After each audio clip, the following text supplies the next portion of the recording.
They've externalized God, and they've inverted the true meaning of the Bible. They don't tell you the secret to the parables, and that's what I'm trying to do.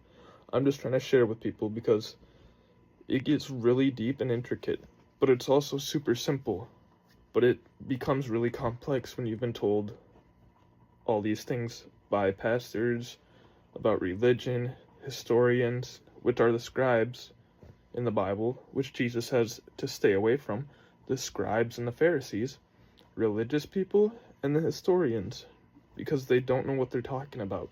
That's why they killed Jesus. Jesus was trying to teach people this stuff.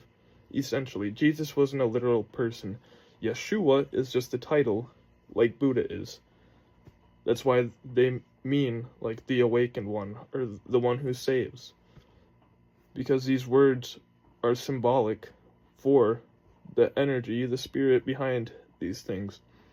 Because words point to something other than themselves, but nothing else. When, like, symbolism and all that, they all have meaning behind it, just like myths.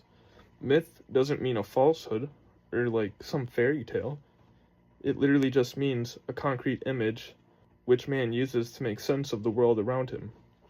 So all these characters, all these, in every religion too, every religion or spiritual group like Hinduism, these gods represent the forces in nature. That's why Hindu gods have multiple arms, is because they do all things without having to think about it. Just like a centipede doesn't have to think about moving each individual arm, it just does it. Just like you grow your hair, but you don't have to be consciously aware of it. It's super simple when you destroy what you've been told, when you let go of what you've been told and rebuild yourself on a rock. This is why the Bible also says to be transformed by the renewing of your mind. Of your mind, not go to the pastor and see what they have to say, because that's how they fool you. God doesn't speak English. They make you think that they know God more than you, and they have these positions of authority, a hierarchy, and so on.